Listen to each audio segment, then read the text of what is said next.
저주에서 축복의 삶으로라는 제목으로 함께 은혜를 나누고자 합니다. 우리가 조상을 만나면 조상의 유전자를 물려받습니다. 그런데 아담과 하와의 유전자를 물려받은 것은 좋은 것도 있지만 저주와 죽음을 물려받았습니다.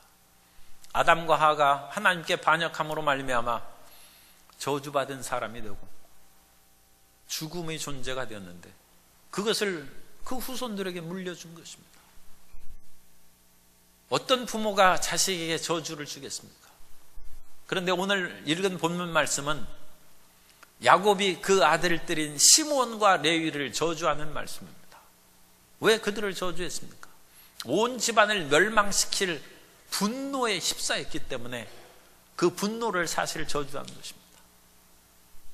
성경의 말씀은 오늘 우리에게 들려질 때 그 말씀이 예언적인 우리에게 효과가 있습니다.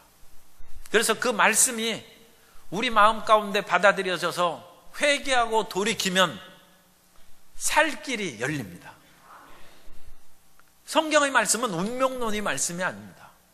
돌이킬 수 없는 결정의 말씀이 아니고 그 말씀을 받고 승리의 길로 가면 그 사람의 앞길이 열릴 것이고 저주의 길로 가면 저주를 받는데 저주의 길로 가는 사람이 하나님의 말씀을 듣고 돌이키면 살아갈 수 있다는 것입니다. 복이 임한다는 것입니다.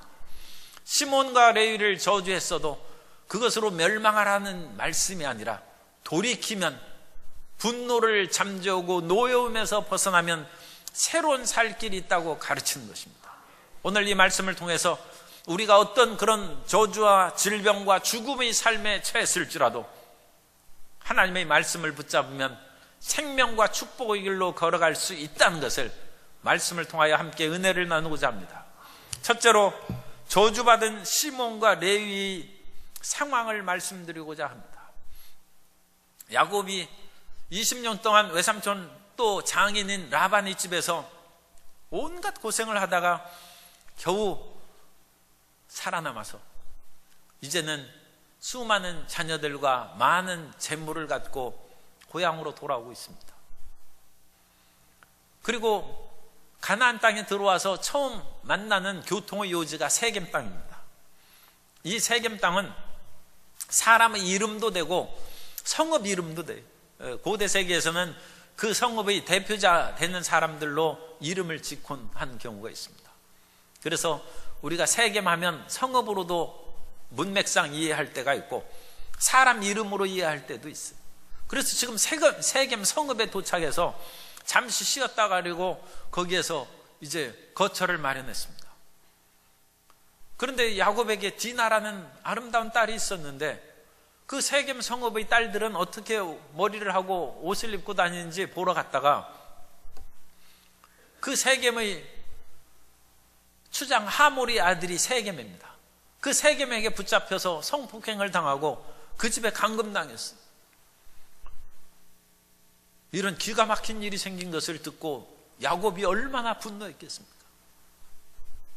그런데 야곱이 당장 쫓아가서 그 딸을 끌어 집으로 데려오지를 못했어요. 얼마나 지금 상처받고 울고 있겠습니까? 그것은 아들들이 지금 목축하러 나가서 자기에게 도움이 되지 못해. 뿐만 아니라 세겜은 성읍이 도시이기 때문에 많은 사람이 살고 있는데 거기 추장의 그런 그 세력이 그런 일을 했기 때문에 함부로 싸우러 갔다가는 오히려 잘못한 사람이 오히려 잘한 사람을 해코지할 수가 있습니다.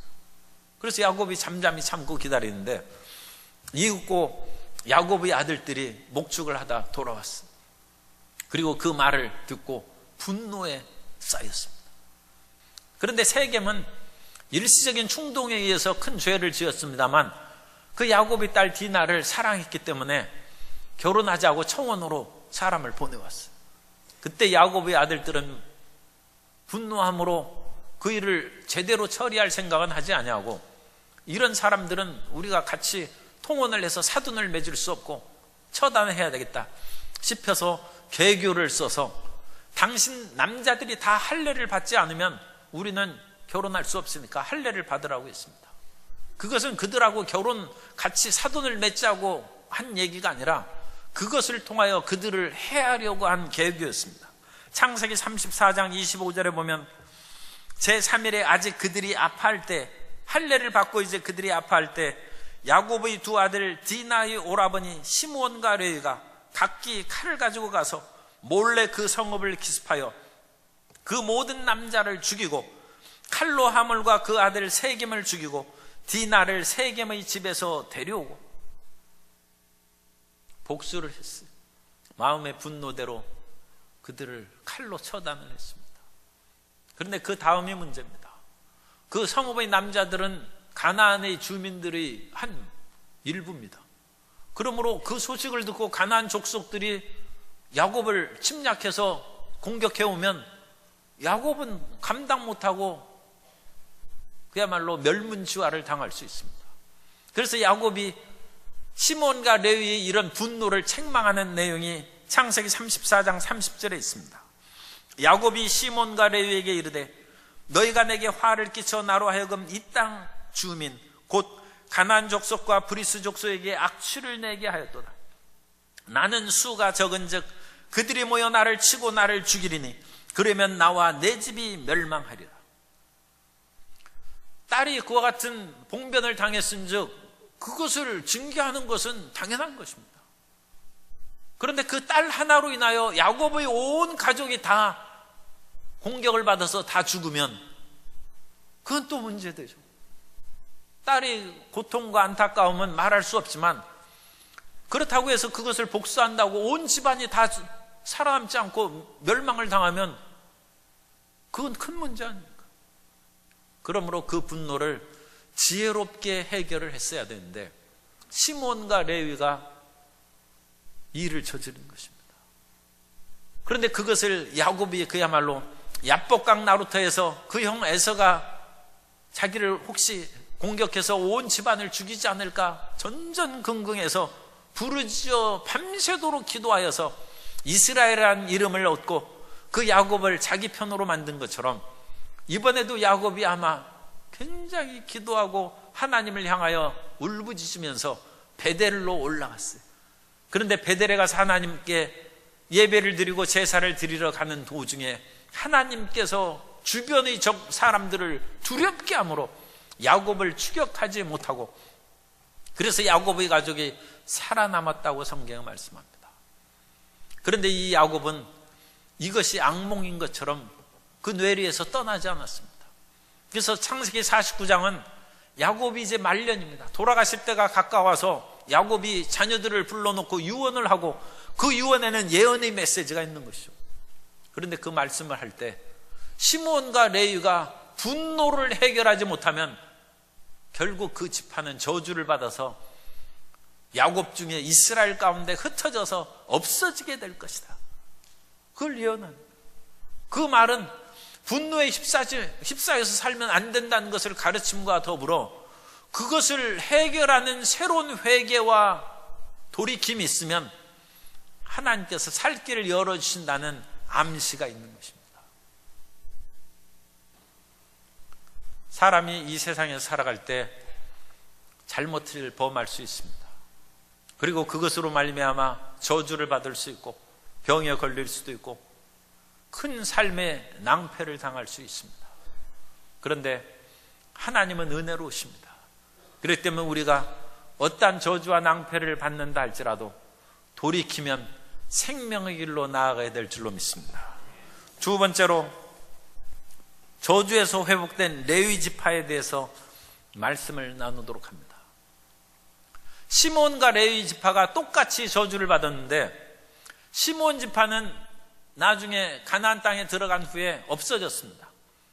유다 지파 속에 흡수되어서 사라진 것으로 그렇게 보고 있습니다. 그래서 정말로 시몬 지파는 이렇다 할 명망 있는 지파가 되지 못하고 우리가 성경에서 아는 지파가 뭐 지파 있습니까? 레위 지파, 유다 지파, 뭐 에브라임 지파 그런 지파들은 잘 아는데 시몬 지파는 잘 모르지 않습니까? 그 시몬 지파는 이스라엘 역사에서 이렇다 할 두각을 드러내지 못하고 사라져버렸어요. 야곱의 예언이 성취된 것입니다. 르우벤 지파도 이렇다 할 이름을 내지 못하고 사라져버립니다. 르우벤은 아버지의 침상을 더럽히는 죄를 범했어요. 우리 젊을 때 혈기로 인해서 그런 잘못을 범했는데, 야곱이 간음한 죄를 지은 그런 사람은 사실 성경에 의하면 죽이게 돼 있어요.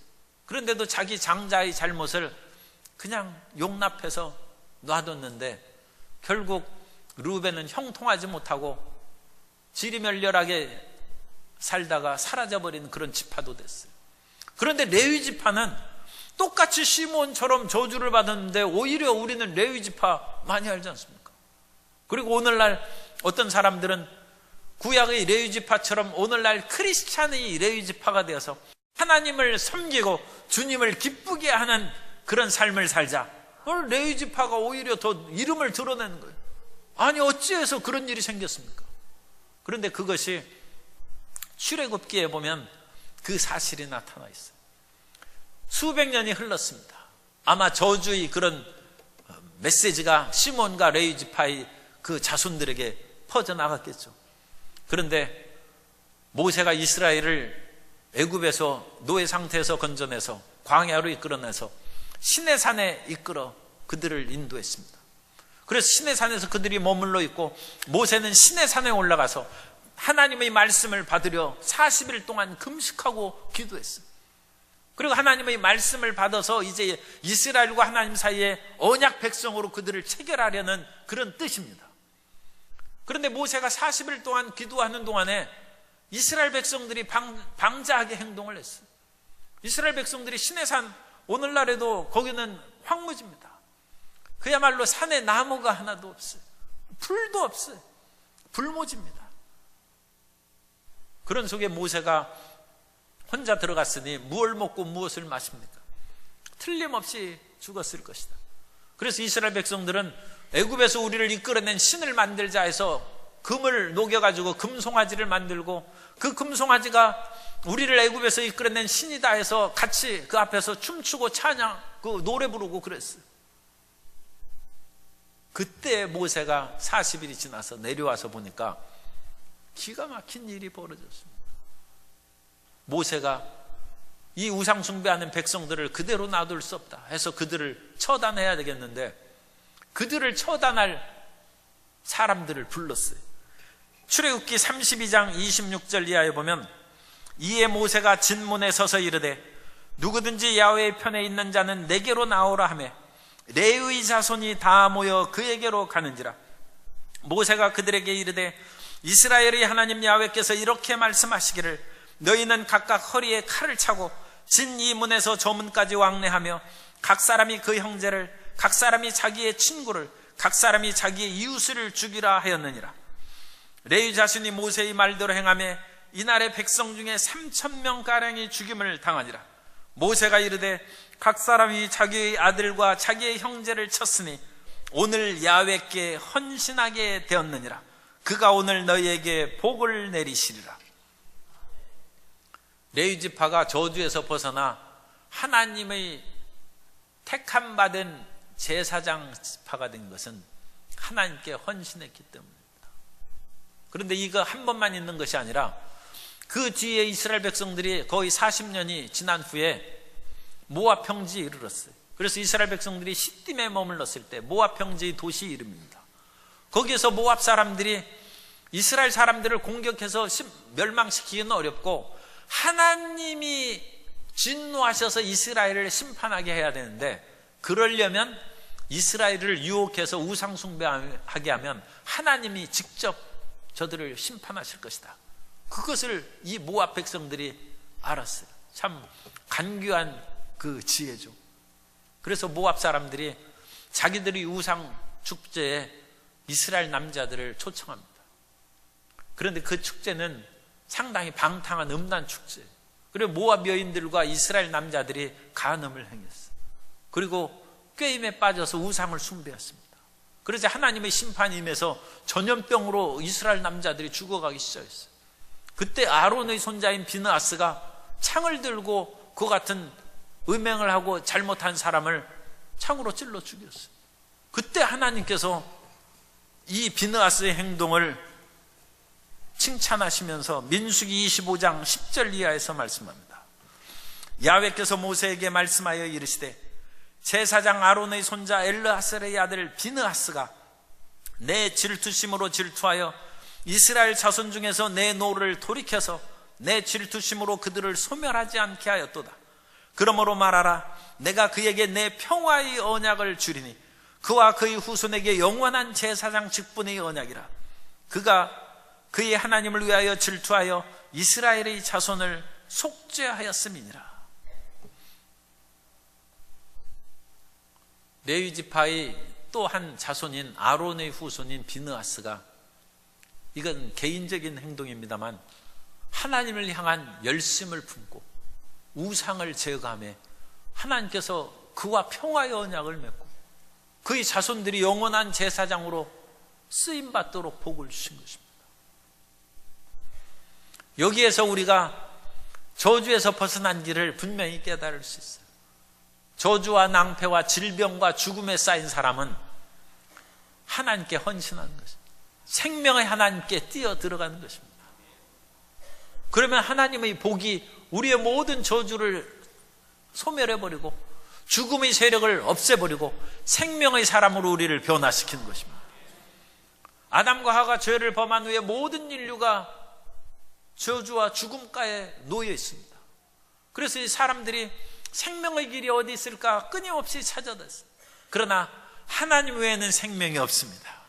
하나님 외에는 축복의 삶이 없습니다. 그렇기 때문에 하나님께로 뛰어드는 것만이 살 길이 열리는 것입니다. 예레미야 17장 13절에 보면 이스라엘의 소망이신 야훼여 무릇 주를 버리는 자는 다 수치를 당할 것이라. 무릇 야훼를 떠난 자는 흙의 기록이 되오리니 이는 생수의 근원이신 야훼를 버림이니이다.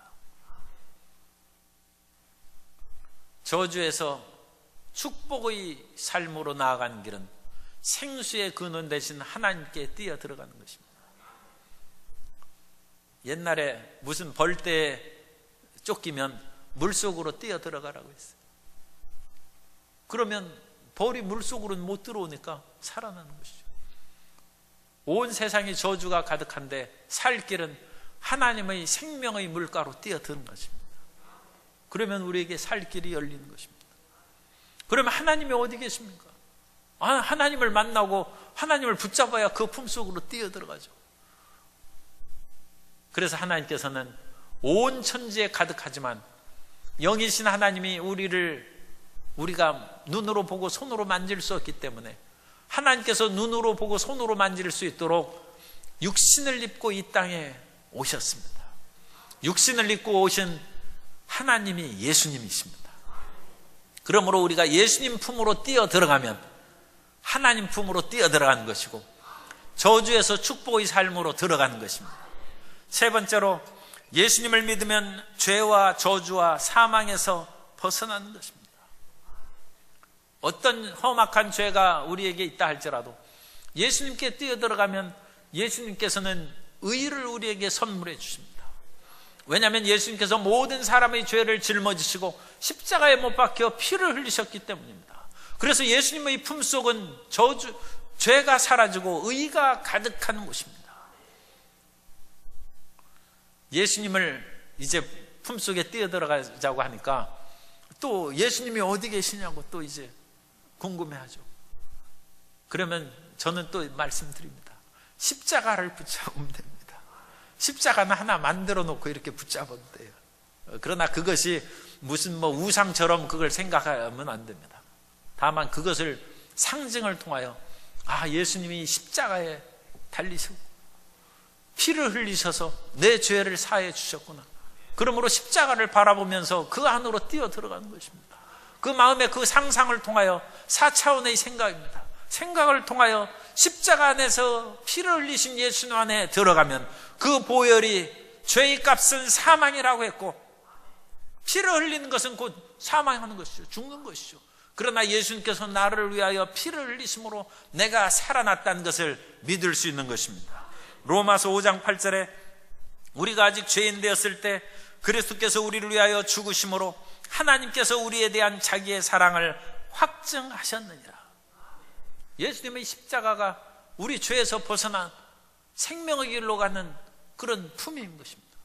뿐만 아니라 예수님께서는 우리를 가난해서 속량하셔서 부유한 사람으로 우리에게 복을 내려주셨습니다. 하나님의 아들이 이 세상에 오시는데 머물 곳이 없어요.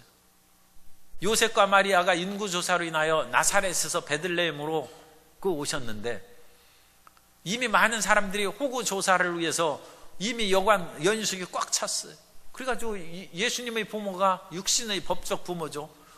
그러니까 있을 곳이 없어요. 할 수 없이 그 마구간에 들어가서 해산을 했는데 예수님을 낳으시고 예수님을 구유에 누이셨다고 했어요.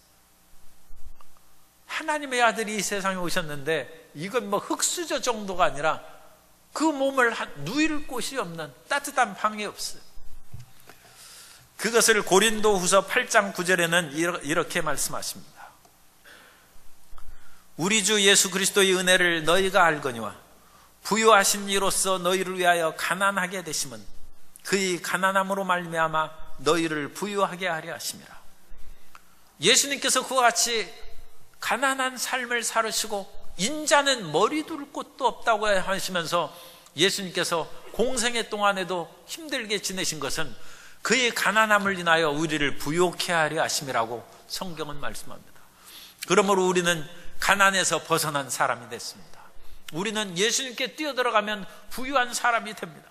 아니 내가 어떤 자격과 능력도 없는데 어떻게 부유하게 됩니까? 예수님을 믿어야죠. 말씀을 믿어야죠. 주님께서 십자가에 이루신 것을 부여잡는 것입니다. 그가 부유하신 자로 돼 하나님께서 하늘과 땅과 모든 것을 지으신 부유하신 자로 돼 가난하게 되시면 그의 가난하게 됨으로 말미암아 저와 여러분을 부유하게 하기 위한 것입니다. 그 말씀을 믿는 것이 예수님 품으로 뛰어들어가는 것입니다.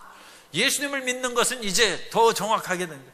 하나님의 품 속에 뛰어들어가야 레위 지파가 저주에서 벗어나서 축복의 지파가 됐죠. 하나님의 품은 예수님의 품입니다. 예수님의 품은 십자가의 품이고 그 십자가의 품은 말씀을 붙잡는 것입니다. 예수님께서 십자가 나무에 달리신 것을 사람들이 보고 머리를 흔들었어요. 일반 이방인들은 그 나무에 달린 상징을 모릅니다. 그러나 이스라엘 사람들은 그걸 보면 금방 하는 거예요. 나무에 달린 자마다 저주를 받은 것이다.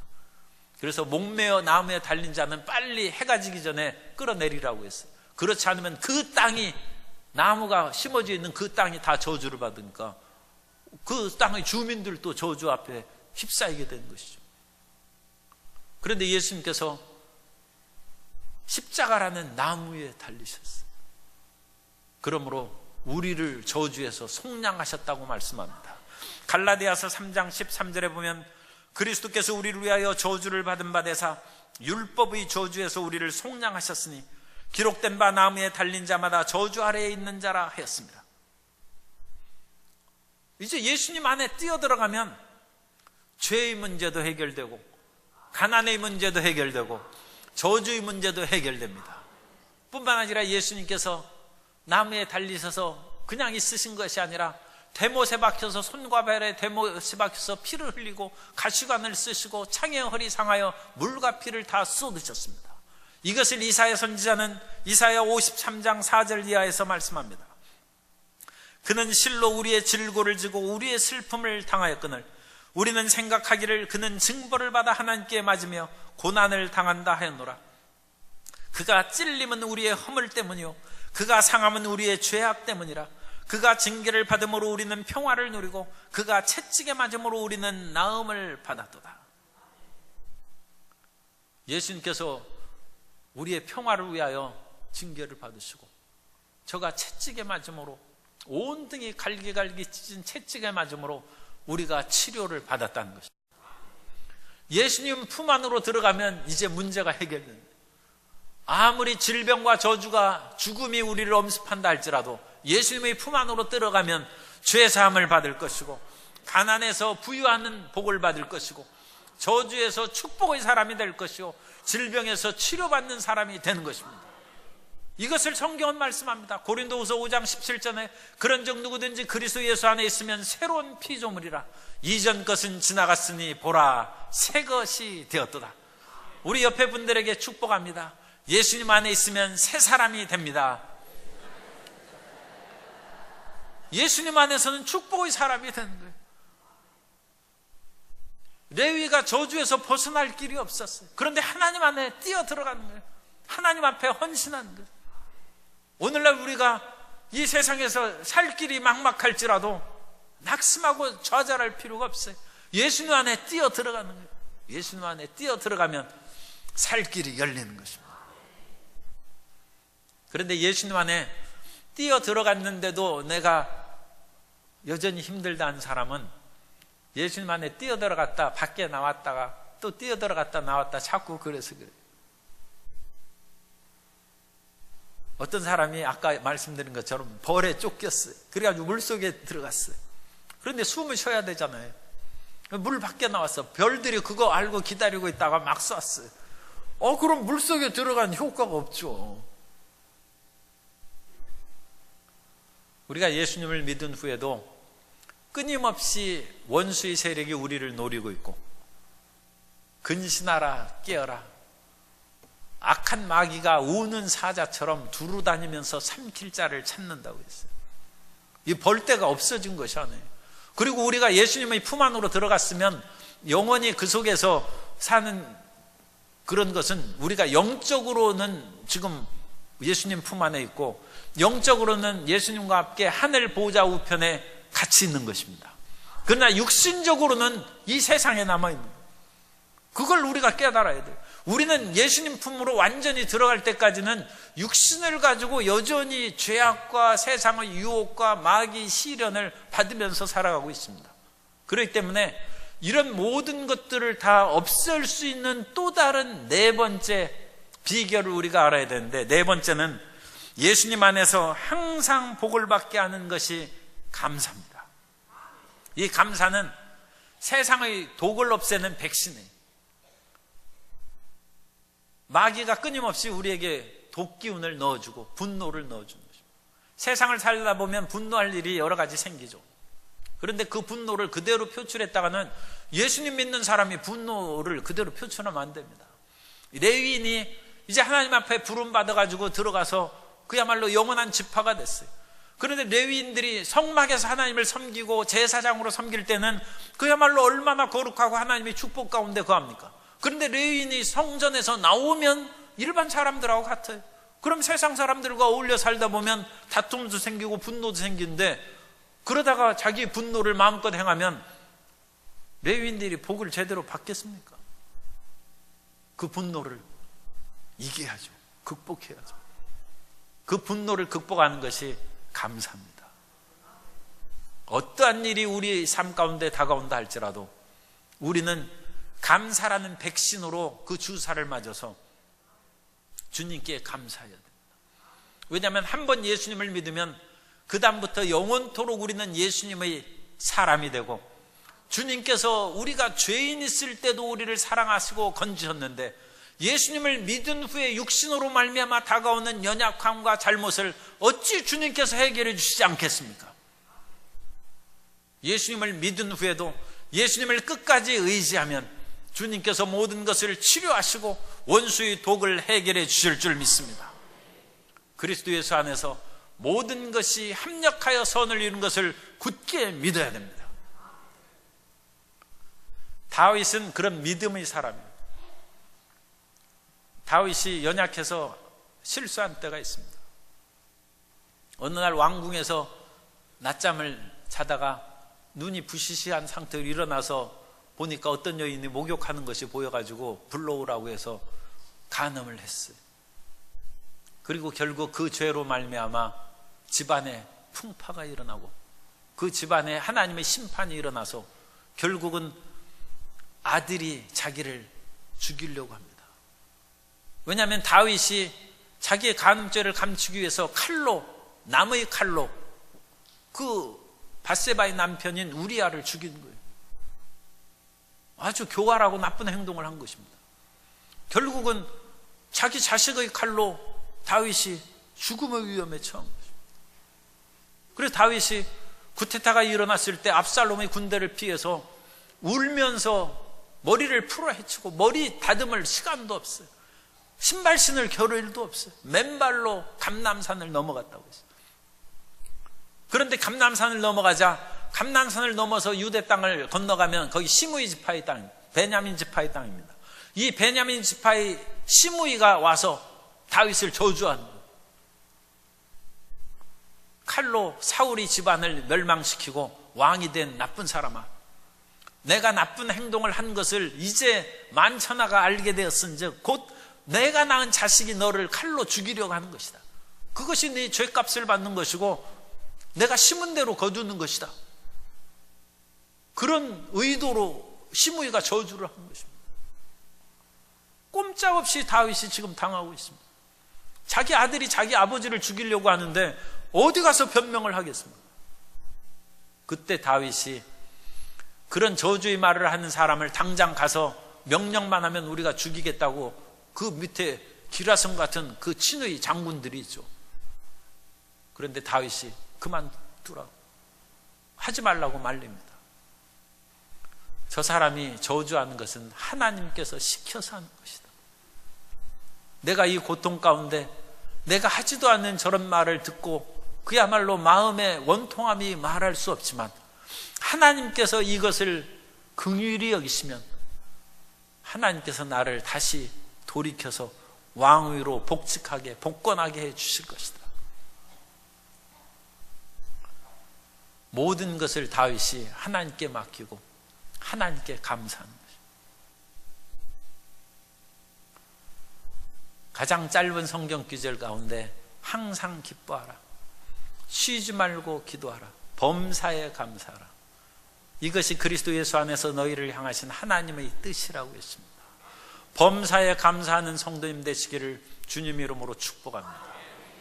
다윗은 그와 같은 자기가 행하지도 않은, 언제 다윗이 사울을 죽이고 왕을 자리를 빼앗았습니까? 그런 일이 없습니다. 그러나 사울 같은 베냐민 지파에서는 그런 식으로 다윗을 모함하고 지금 억울하게 저주하는 것입니다. 그런데도 다윗은 하나님께서 하신 것이다. 범사에 하나님을 믿고 의지함으로 다윗이 다시 왕위에 돌아서고 그 시므이가 그야말로 돌아오는 길에 무릎을 꿇고 제발 살려달라고 애걸하는 바람에 다윗이 그냥 목숨은 살려줬어. 명예를 회복하는 것입니다. 우리가 어떤 힘들고 어려운 일이 다가와도 예수님을 믿은 후에는 우리 마음이 분노대로 행해서는 안 됩니다. 예수님을 믿은 후에는 주님께 맡겨야 됩니다. 원수 갚는 것이 내게 있으니 내가 갚으리라. 하나님께서 친히 말씀하셨습니다. 그리고 하나님을 기쁘시게 하는 것은 범사에 하나님께 감사하는 것입니다. 감사로 제사를 드리는 자가 나를 영화롭게 하나니 그 행위를 옳게 하는 자에게 하나님의 구원을 보인다고 했습니다. 감사로 제사를 드리는 것, 구약시대에 제사 드리는 것은 신약시대에 우리 기도하는 거예요. 예배 드리는 거예요. 감사로 예배를 드리고, 아니 내가 지금 마음에 분통이 터지는데 무슨 예배냐, 그렇게 되면 그건 저주에서 못 벗어납니다.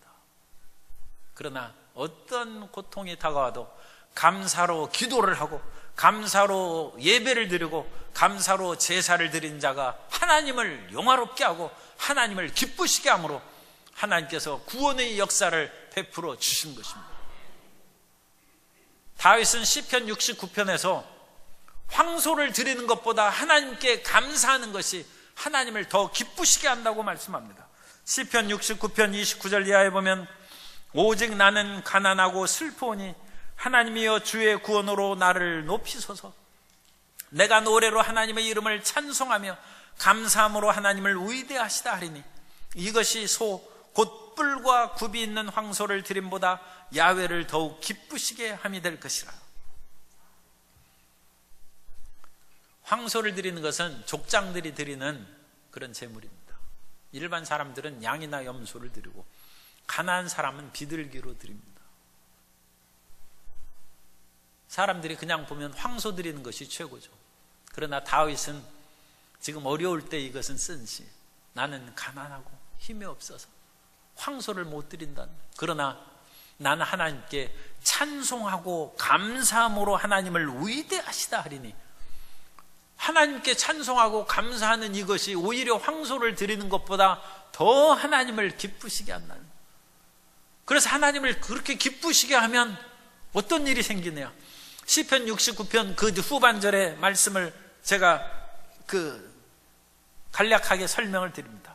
이렇게 감사를 드리니까 32절에 마음이 소생하게 된다는 거예요. 마음이 살아나는 거예요. 왜 마음이 낙심과 절망으로 축 늘어져 있습니까? 하나님께 감사하시기 바랍니다. 마음이 살아나는 거예요. 뿐만 아니라 하나님께 감사하면 35절에 산업이 회복되고 소유가 늘어난다.